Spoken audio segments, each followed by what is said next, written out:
You're lying in bed, it's late, the room is dark and quiet, and then, out of nowhere, a conversation from 3 hours ago just starts playing in your head, word by word, like a movie you didn't ask to watch. You think about what they said, and then what you said, and then you think, why did I say it like that? And just like that, you're gone, stuck in a loop, replaying, rewinding, replaying again.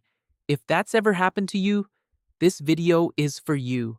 Maybe it was something small, a slightly awkward moment at work, a text message you sent and immediately regretted, a conversation with a friend where you felt like you said too much, or maybe not enough, or maybe it was bigger, a fight, a moment where you wanted to say something important and the words just didn't come out right. And the weird thing is, the conversation is over, done. The other person has probably forgotten about it already. But your brain is still there, still in that room, still in that moment. You keep thinking, should I have said that differently? Did I come across wrong? What were they thinking when I said that? And the later it gets, the louder those thoughts become. Sound familiar? Here's the thing, you're not overthinking because something is wrong with you. You're doing it because your brain is trying to protect you. It's actually trying to help. It just doesn't always do a great job of it. Let's break it down simply. The first reason is the need for closure.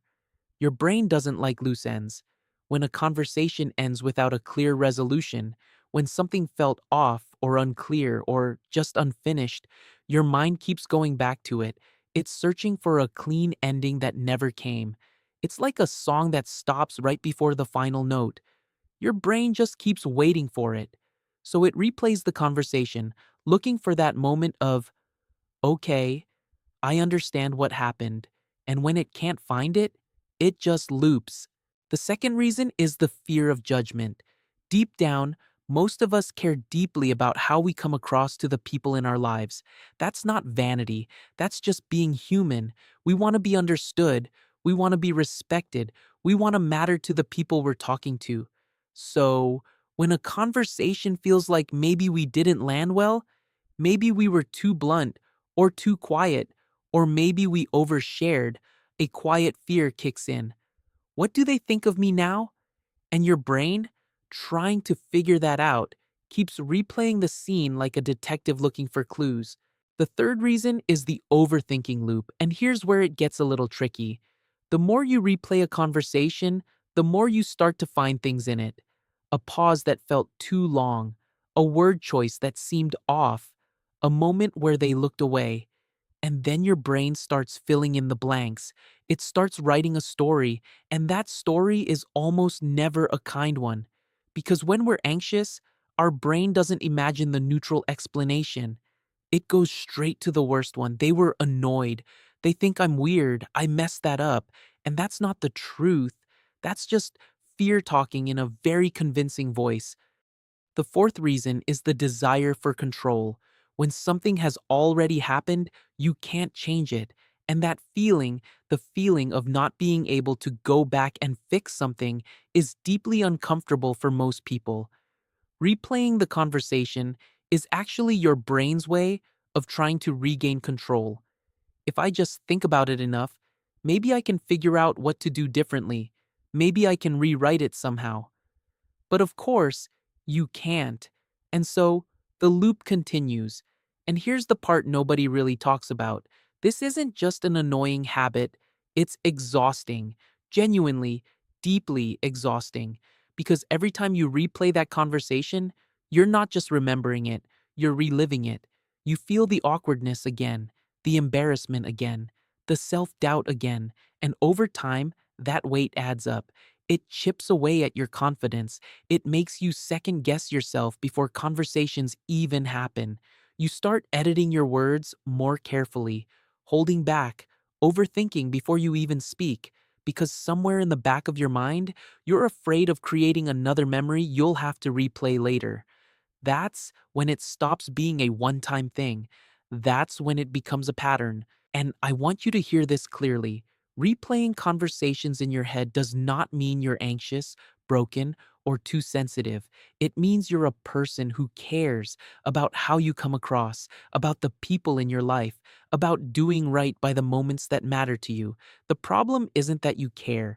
The problem is that your brain gets stuck in a loop that doesn't actually give you the answers you're looking for. And once you recognize that, once you see this as a pattern and not a personal flaw, something shifts. You start to have a little more power over it. So, what do you actually do about it? Here are three small shifts that genuinely help. The first one is to remind yourself that your interpretation is not the truth. When your brain tells you they were annoyed or I came across badly, pause and ask yourself, do I actually know that? Or am I just filling in the blank with fear? Most of the time, you don't know. And most of the time, the other person has already moved on and isn't thinking about it at all. Your brain feels like a spotlight is on you, but usually it isn't. The second shift is to give the conversation a deliberate ending. Instead of letting the loop run indefinitely, consciously close it. Tell yourself, that conversation is done. I can't change it. And that's okay. You don't need to pretend it went perfectly. You just need to give your brain that final note it's been waiting for. A deliberate, this chapter is closed, can do more than hours of replaying ever will. The third shift is to talk to yourself the way you'd talk to a friend. If your best friend came to you and said, I'm so embarrassed. I think I said something weird in a meeting today, you wouldn't sit there and help them dissect it for 3 hours, would you? You'd probably say, you're fine. No one noticed. Stop being so hard on yourself. You deserve that same gentleness. Every single time. The conversations we replay the most are usually the ones where we cared the most. And maybe that's worth remembering. Not as something to fix, but as something to understand about yourself. You replay because you care. Now, the real question is, can you learn to care about yourself just as much as you care about how others see you?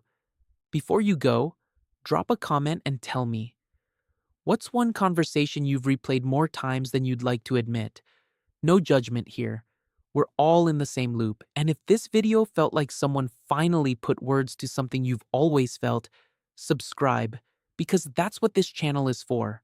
Understanding the quiet, weird, deeply human things that happen inside your head. I'll see you in the next one.